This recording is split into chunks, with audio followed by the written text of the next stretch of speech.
comité organisateur de me laisser la possibilité d'exprimer aujourd'hui sur les outils du numérique et notamment de la réalité virtuelle. Alors nous allons faire à ce sujet une présentation à deux voix. Donc moi je vais faire le propos introductif avec notamment la présentation d'une étude que nous avons fait. Alors une étude restreinte puisque j'ai peu de temps de parole. Voilà, et ensuite je laisserai la parole à mes collègues du CH de Macron qui fera la suite avec le retour d'expérience station également, avec un dispositif de réalité virtuelle, pas le même, mais en tout cas similaire. Donc, approche de la réalité virtuelle en dialyse. Alors, tout départ, la genèse de, en tout cas, ce projet sur nos établissements Santélis, BFC et Hauts-de-France, sont nés finalement d'un intérêt à prendre en charge la douleur de nos patients. Effectivement, les enquêtes douleurs initiées déjà par le passé nous ont démontré qu'au minimum 25% des patients souffraient de douleurs à la ponction de la fistule, mais tous, en tout cas, ne la signalaient pas au cours de séance. En effet, seuls 2/3 de ces patients la signalent. Dans les autres douleurs et typologies de douleurs signalées plus particulièrement, nous avons dans nos unités de dialyse 40% des patients qui vont souffrir de crampes, 30% de patients qui vont avoir des douleurs articulaires et notamment un certain nombre de patients, 40%, présentent des troubles du sommeil, notamment les veilles de séances de dialyse. Sur ces différentes typologies de douleurs, alors pourquoi les patients ne les déclarent pas? Alors certains ont exprimé le fait que finalement c'est des douleurs qui sont faibles, supportables à leur niveau, ou peu fréquentes, exceptionnelles, et parfois c'est pour ne pas déranger le soignant. Voilà, en complément, une autre enquête d'envergure avait été faite sur les Hauts-de-France, et celle-ci aussi témoignait qu'un patient sur 5 déclarait ressentir des douleurs en séance. Donc ça n'est pas anodin. Donc dans l'idée, le contexte de la mise en place de notre expérimentation, l'idée étant de poursuivre, en tout cas en termes d'objectifs, évidemment l'amélioration de la prise en charge de la douleur dans nos séances. En tout cas, c'était notre objectif principal. L'idée aussi était effectivement, avec cet outil, de pouvoir améliorer le mieux-être sur la totalité de la séance, du début jusqu'à la fin, et aussi, évidemment, d'avoir un arsenal complémentaire non médicamenteux pour justement proposer aux patients cette amélioration de son bien-être en séance. Voilà, tout ça en complément avec évidemment d'autres soins supports. Je pense notamment à l'hypnose que nous avions largement développée dans nos unités sur BFC et aussi d'autres choses qui sont venues sur le terrain. Je pense au toucher empathique qui était mis en place sur certaines de nos unités. Et aussi, on en a parlé ce matin, d'activité physique adaptée qui commence à émerger de façon un peu plus large depuis quelques années. Donc nous avons décidé de façon assez concertée, BFC Hauts-de-France, de mener cette mise en place de cet outil. Donc évidemment auprès des populations volontaires, c'est quand même important au départ. Donc patients volontaires pour pouvoir en bénéficier. Pour être volontaire, il faut aussi leur avoir expliqué un petit peu la démarche et l'intérêt aussi de ce type de dispositif. Et au départ, nous avions commencé en leur faisant signer directement un consentement. Voilà, donc bien évidemment, nous avons aussi essayé d'évaluer l'intérêt de cet outil, puisque c'était assez novateur au moment où nous l'avons mis en place. Donc, évaluer aussi la faisabilité de ce type de dispositif dans des unités de dialyse, de soins. Et aussi voilà, pouvoir mesurer véritablement, on parle du retour d'expérience patient, mais vraiment de pouvoir mesurer le ressenti réel des patients avec ce type de dispositif. Donc pour cela, nous avons déjà sélectionné une petite période test. On a démarré en 2021 sur 2 mois, mars et avril. Voilà, pour pouvoir évaluer sur 2 unités BFC, 2 unités Hauts-de-France, la faisabilité pour ensuite pouvoir décider de le développer sur toutes nos unités ou pas.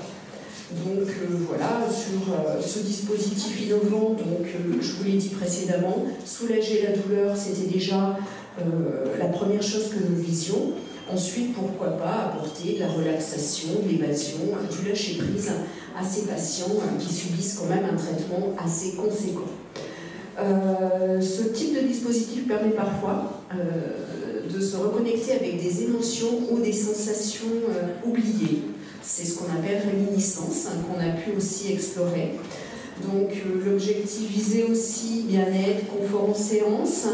Je vous le disais, on voulait véritablement que ce dispositif ne gêne pas le soin et les soignants, bien évidemment, et qu'il soit adapté à la population de nos patients dialysés. Donc essentiellement, vous l'avez vu ce matin, notamment avec les données reins, essentiellement des patients donc, chez nous en UDM, et quand même des patients âgés et fatigués pour la plupart. Donc nous, le choix du dispositif s'est porté sur l'humile. Il en existe d'autres, et nos amis Maconi nous présenteront un autre outil. En tout cas, il nous a intéressés parce qu'il permettait d'explorer plusieurs choses. Donc un aspect évasion, un aspect relaxation avec une fonction hypnose, réminiscence, comme je vous ai dit précédemment, et de la stimulation cognitive. Donc je ne vais pas aller très loin dans le descriptif, mais comme je vous l'ai dit, nous souhaitions évaluer la faisabilité et l'intérêt porté par les patients avec ce type de dispositif au cours de la séance. Donc nous nous sommes appuyés sur une grille d'évaluation, vous pouvez voir, assez détaillée. Voilà. Elle nous a permis le recueil de la satisfaction des patients, mais aussi des soignants, parce que ces études ne pourraient pas avoir lieu si nous n'avions pas les infirmiers et infirmières pour nous aider en ce sens. Donc voilà, donc nous avons mesuré aussi, parce qu'en 2021 nous étions post-période Covid, donc si ce type de dispositif pouvait aussi pouvoir s'installer facilement, se désinstaller facilement, se désinfecter aussi de façon assez rigoureuse sans altérer le matériel. Et bien évidemment, pour nos unités qui sont éloignées les unes des autres, il fallait aussi pouvoir mesurer tout l'aspect logistique pour pouvoir déplacer ce type de matériel. Donc sur les phases d'expérimentation, 4 unités donc, ont pu bénéficier de la première expérimentation en 2021, donc 2 sur BFC, 2 sur Hauts-de-France.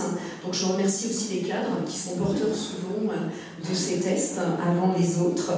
Donc pour ces expérimentations, nous avons déjà fait une première semaine sans le dispositif, où nous avons mesuré avant séance, après séance, sur les 3 séances de chaque patient volontaire, leur niveau de bien-être. Et nous avons réalisé la même chose, le même questionnaire de la même façon, en ayant appliqué le dispositif, donc Lumine, sur les 3 séances suivantes.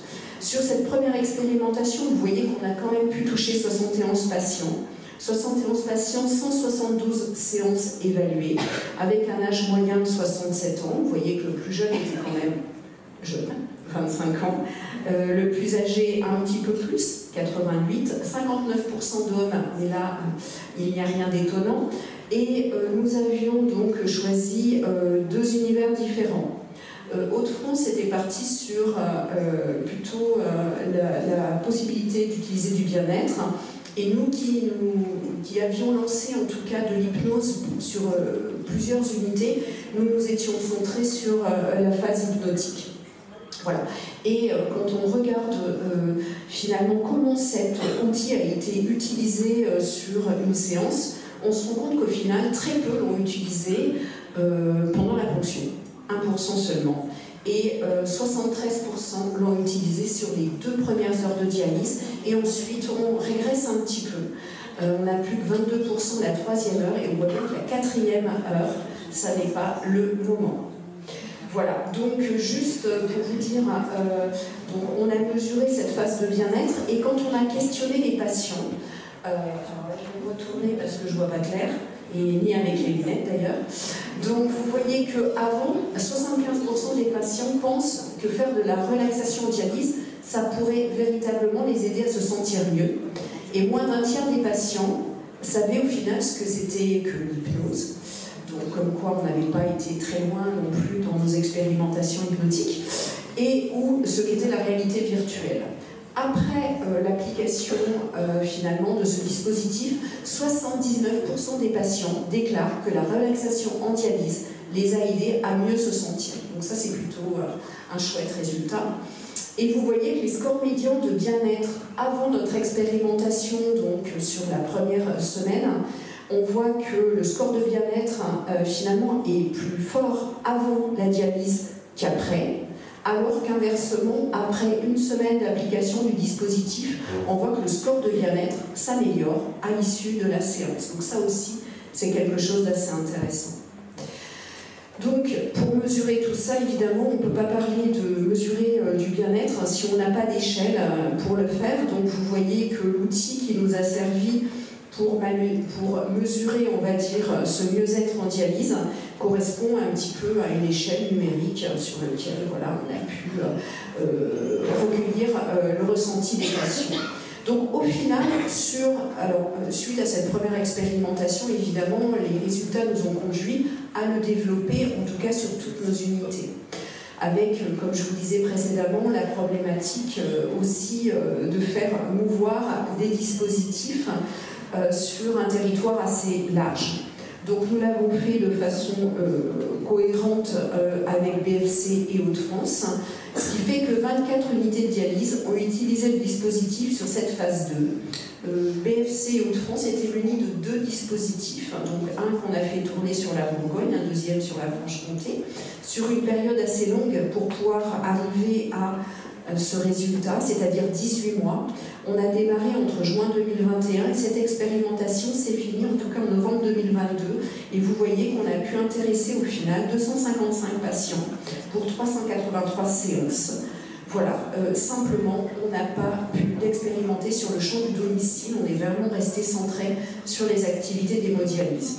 Simplement sur la phase 2, nous avons souhaité, pour aussi alléger la tâche de nos soignants, alléger justement le système d'évaluation auprès des patients et des professionnels.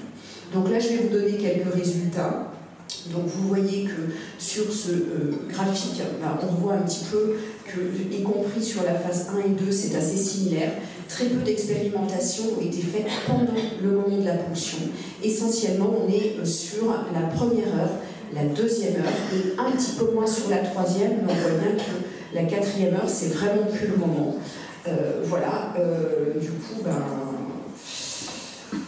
Du coup, ça minimise un petit peu l'impact de l'évaluation de ce dispositif sur la douleur quand même au moment de la ponction. Donc sur l'utilisation des casques, comme on l'avait imaginé, on a quelque chose d'assez similaire. On a 80 patients qui ont pu l'utiliser sur la fonction bien-être et 88 sur la fonction hypnose. Hauts-de-France, donc, c'était centré sur une ouverture sur tous les univers, sur cette deuxième phase, et nous sommes restés plus, évidemment, enfin, en tout cas, nous sommes restés plus sur l'hypnose. Voilà.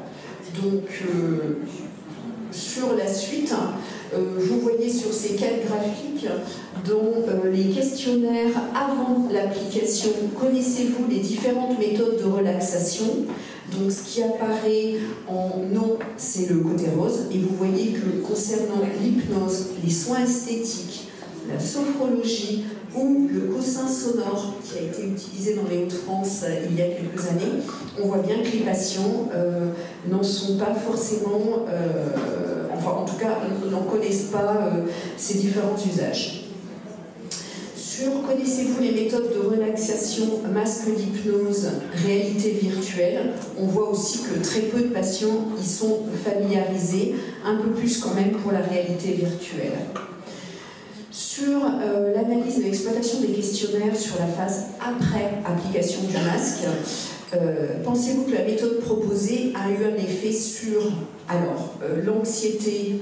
On voit qu'effectivement on a un fort impact, 50% des patients ont identifié cet intérêt.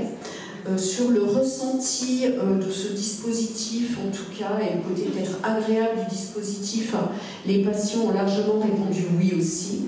Sur la douleur, on voit que c'est là où finalement l'impact a été le plus mesuré, on est à peine à 30%, un peu moins. Et par contre, sur le côté récréatif, étant passé en séance, on voit que ça a un vrai impact positif pour le patient. Donc cette expérimentation mieux-être, on a eu aussi un retour d'expression des patients suite à ces différentes séances mesurées.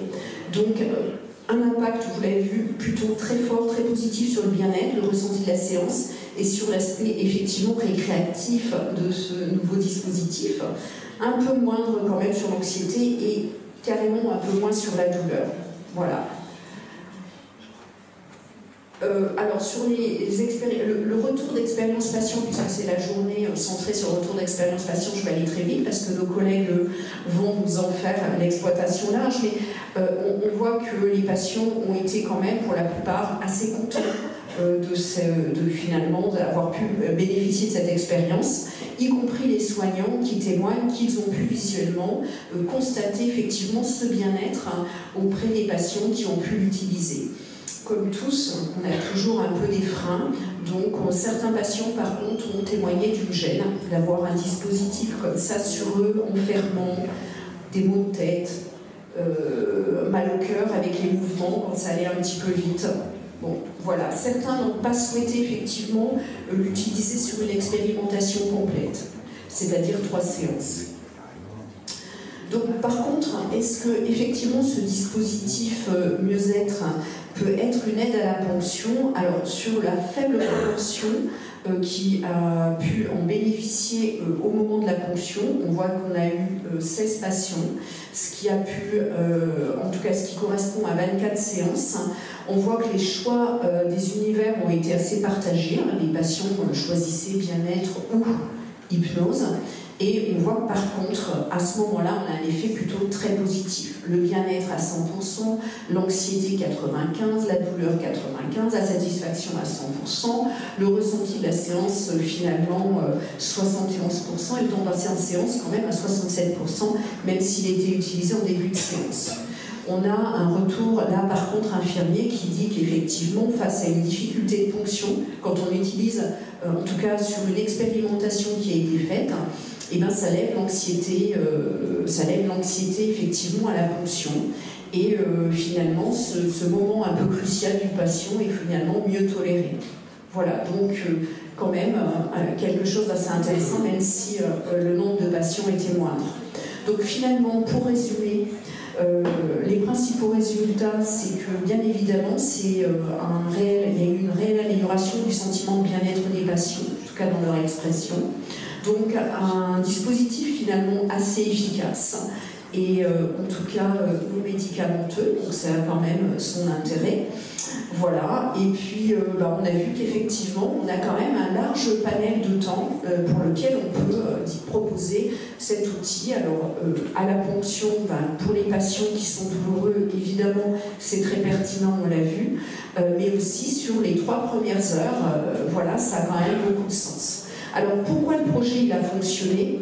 Bien évidemment parce que c'était très innovant et on en avait, c'était vraiment quelque chose de très innovant dans nos unités, donc il y a quand même cet effet nouveauté, bien évidemment. Ensuite, je remercie moi véritablement les soignants parce que tout à l'heure, ce matin on parlait de la contribution des infirmiers pour que ces outils puissent fonctionner. Bien évidemment, c'est déjà les infirmiers qui vont contribuer à ce que ça fonctionne. Voilà, et après, effectivement, il faut aussi tenir compte de la dialyse, qui est aussi un élément, l'univers de soins. Et puis, bien sûr, c'est une technologie aujourd'hui qui se développe aussi dans la vie courante, donc pourquoi pas finalement chez nous. Par contre, il y a bien évidemment, comme dans toute expérimentation, quelques points de vigilance que je pense qu'il est bien quand même de souligner. C'est qu'on peut avoir effectivement des possibles réticences de certains patients, bien évidemment, vis-à-vis de ces solutions du numérique. Et nous, ben voilà, il faut qu'on arrive aussi à impliquer nos équipes, parce que c'est par cette implication-là qu'on aura le succès quand on met en place ces dispositifs. Voilà, ça veut dire aussi, et c'est pour ça qu'on avait allégé notamment les grilles d'évaluation, c'est-à-dire qu'il ne faut pas non plus qu'on fasse des usines à gaz, même si on veut évaluer. Il faut arriver aussi à ce que ces dispositifs innovants trouvent leur place au sein de nos unités. Ce qu'il faut aussi dire, c'est qu'il faut éviter les effets de lassitude. Voilà, parce que ça, évidemment, tous les jours, tout le temps, la même chose, la chronicité, on sait que c'est pas très bon pour nos patients. On a en tout cas identifié quelque chose qu'on n'avait pas en tout cas imaginé au départ, c'est que nos patients en autodialyse ont moins adhéré quand même à ce principe, tout simplement parce que le lâcher-prise les mettait un petit peu en inquiétude vis-à-vis de la vigilance qu'ils devaient avoir vis-à-vis de leur séance. Donc c'est quand même un dispositif qui a beaucoup mieux fonctionné sur nos secteurs UDM. Voilà. Et puis pour que ça fonctionne aussi, je l'ai notifié, il faut s'assurer de l'enrichissement continu des catalogues de programmes, parce que quand vous avez uniquement 2 univers qui se répètent tout le temps, et bien, au bout d'un moment, effectivement, le patient, il ne veut plus, et on comprend. Et puis, il faut prendre en compte l'évolution aussi de ces dispositifs, leur vieillissement, l'obsolescence, c'est quelque chose d'important. Donc, pour conclure, en tout cas, sur cette expérimentation, on pense qu'effectivement, ces nouveaux dispositifs ont vraiment leur place dans nos unités de soins. Nous avons souhaité, alors BFC Hauts-de-France, mettre aussi une période de trêve. Vous avez vu, en tout, entre mars-avril et la fin de notre expérimentation, on était quasi à 2 ans. On a souhaité mettre un petit peu en veille ce type de dispositif pour justement ne pas provoquer de la lassitude, on y reviendra un petit peu plus tard, et laisser la place aussi à d'autres soins support. Je pense notamment à la socio-esthétique qui a été expérimentée aussi dans les Hauts-de-France et qui pourrait trouver de l'intérêt aussi sur nos unités BFC, le toucher empathique, les ateliers éducatifs, parce que ça aussi, on a beaucoup de choses à travailler avec et pour nos patients. Et évidemment, on en a parlé ce matin, les bienfaits de l'activité physique adaptée. Voilà. Donc l'idée aussi, c'est, quand on teste ces nouveaux dispositifs, c'est de pouvoir les imaginer sur d'autres filières de soins, bien évidemment. Et voilà, encore la clé de la réussite, c'est la culturation, l'appropriation, la motivation des soignants, pour qu'il y ait aussi en face une bonne adhésion de nos patients. Donc je conclurai ainsi, anticiper et inventer les prises en charge de demain en favorisant une innovation adaptée aux besoins, aux envies et à l'environnement des patients. Et je voulais aussi remercier en même temps Anne Robinstrinck qui m'aide régulièrement à exploiter des données avec tous les collaborateurs du pôle Révi. Voilà, je vous remercie et je passerai la parole à mes collègues de Macron. Donc, merci Madame Maurice pour cette transition et merci de nous avoir permis de faire cette présentation aujourd'hui.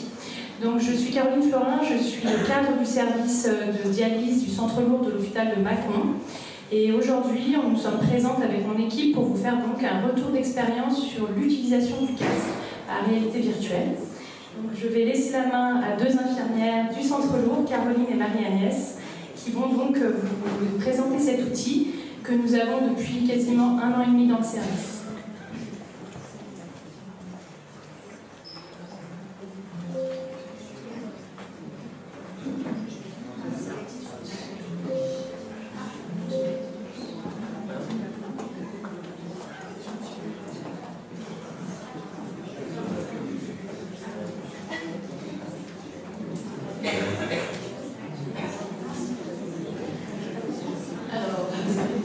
Bonjour à tous déjà. Donc ce casque à réalité virtuelle, c'est une acquisition qu'on a fait en dialyse en 2024. C'est une demande de l'équipe d'avoir un nouvel outil pour lutter contre la douleur lors de la prise en charge du patient et apporter du confort. C'est trop tôt. On avait en amont testé ce casque pendant environ 6 mois auprès d'un certain nombre de patients et les retours étaient très positifs. Et à l'issue de cette période d'essai, les patients étaient à la demande de poursuivre, continuer en bénéficier.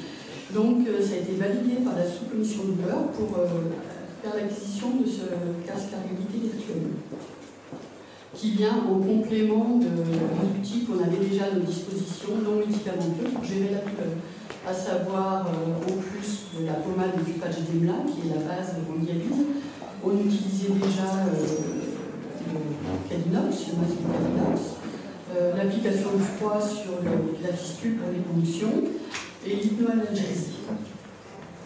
En sachant que l'hypnoanalgésie et la musicothérapie, en sachant qu'il y a des patients qui cumulent plusieurs techniques, ceux qui sont très très sensibles à la douleur. Voilà.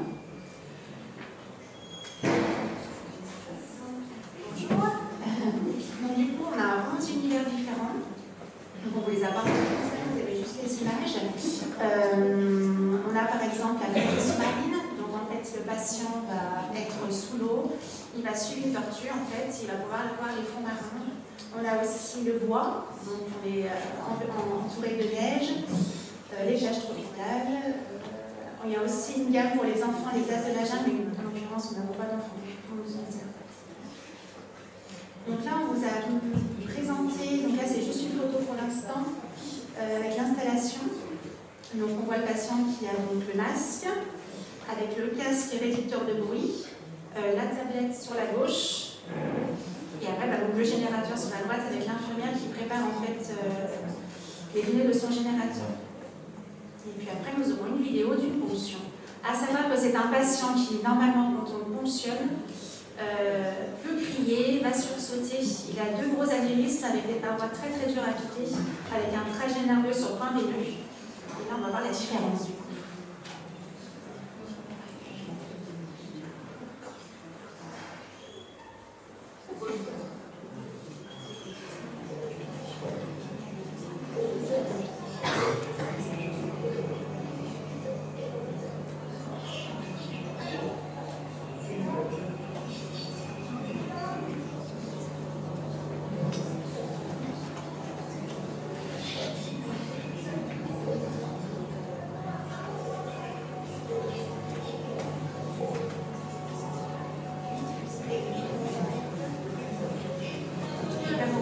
Qui n'a pas bougé du tout.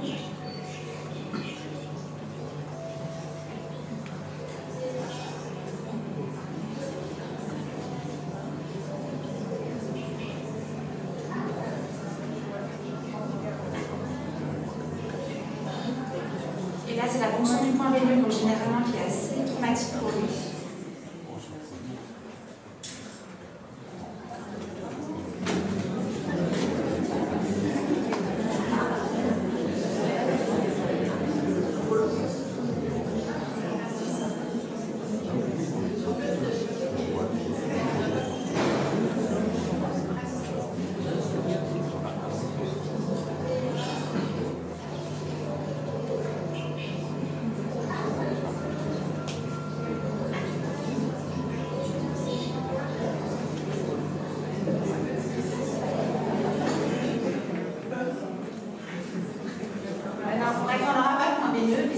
Mais en tout cas, pareil que pour le point intérieur, il ne bouge pas. Alors, l'appareil est relativement simple d'utilisation. Le lancement de la séance se fait très rapidement en 1 minute. Donc, il y a les 11 univers à notre disposition, comme vous l'a expliqué Caroline, avec des compositions musicales également. En plusieurs langues, c'est très intéressant parce qu'on a dans notre population de patients des gens qui peuvent être d'origine étrangère et du coup, ça va plus leur tenir à cœur d'avoir dans leur langue maternelle. Et des discours hypnotiques différents également. Donc l'ensemble se compose d'un casque à réalité virtuelle, sans fil, d'un casque audio, qui est réducteur de bruit et d'une tablette tactile qui permet le pilotage des interactions en cours de séance, communication avec le patient et diversion. À savoir qu'on peut utiliser le masque sans avoir besoin de la tablette. C'est-à-dire qu'avec simplement le masque, on a un viseur qui permet de sélectionner tout ce dont on a besoin, tous les scénarios, la langue, le discours, que ce soit un homme ou une femme qui parle.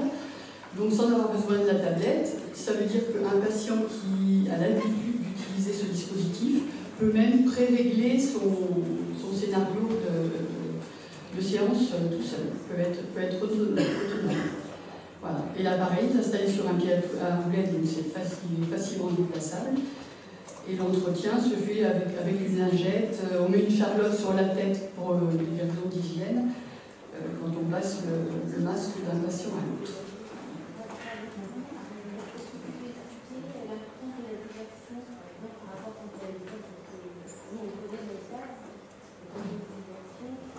Oui, quand on dit diversion, c'est quand on l'utilise par exemple lors d'une ponction de fistule ou quand on fait un soin douloureux et quand on sait que le moment qui va venir va augmenter, majorer la douleur, on peut faire diversion. Ça veut dire qu'on va faire apparaître dans le paysage un élément supplémentaire qui va augmenter la diversion du patient et qui va encore plus détourner son attention pour ne pas qu'il se concentre sur la douleur qui va être majorée à ce point-là.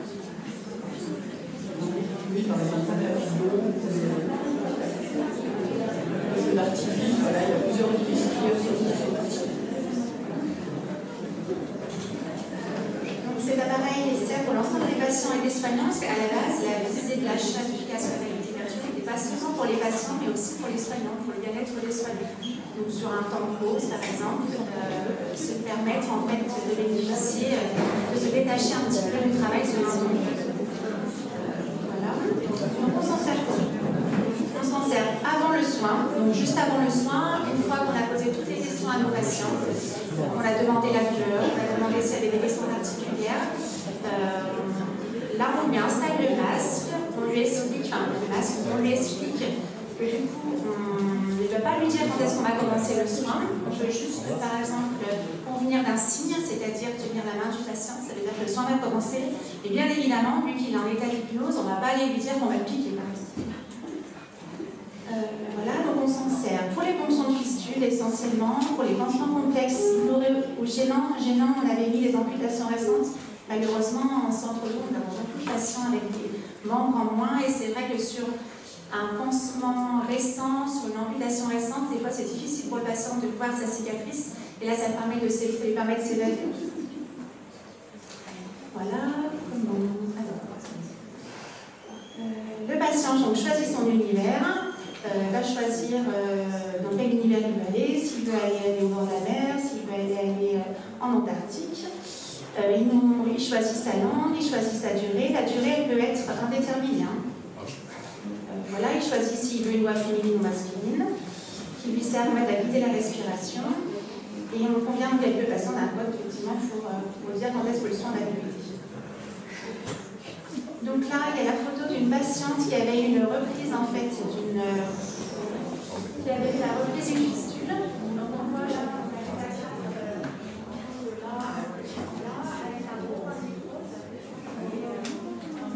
c'est un soin assez douloureux. Donc du coup, on s'était servi du masque. Ça avait été très très efficace. Et puis là, c'est une vidéo d'une ablation d'agrafe aussi sur une reprise de chirurgie d'un tendon sur un patient sur le jambe gauche.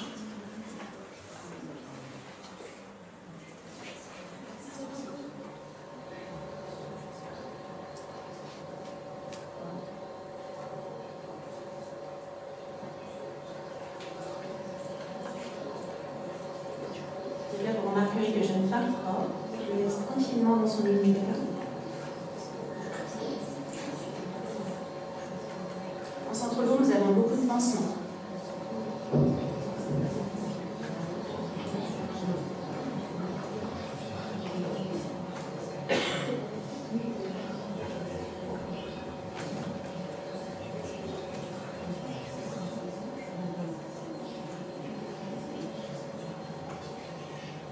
Je vais vous montrer les images, mais je crois que ça brille. Là, c'est la vue du patient, en fait. Et après, nous aurons un témoignage.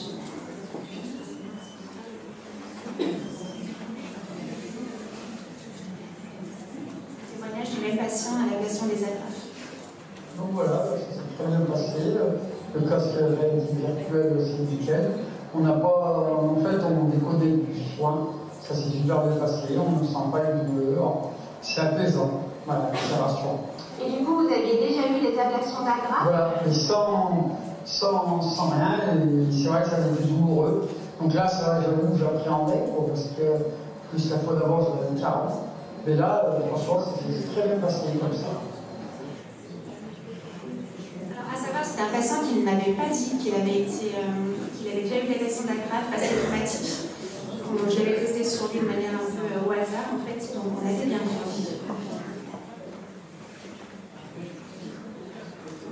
Alors, les contre-indications qu'on peut avoir avec ce dispositif, ce sont évidemment les personnes malvoyantes, parce qu'elles vont pouvoir bénéficier de l'univers qu'on leur propose avec le masque.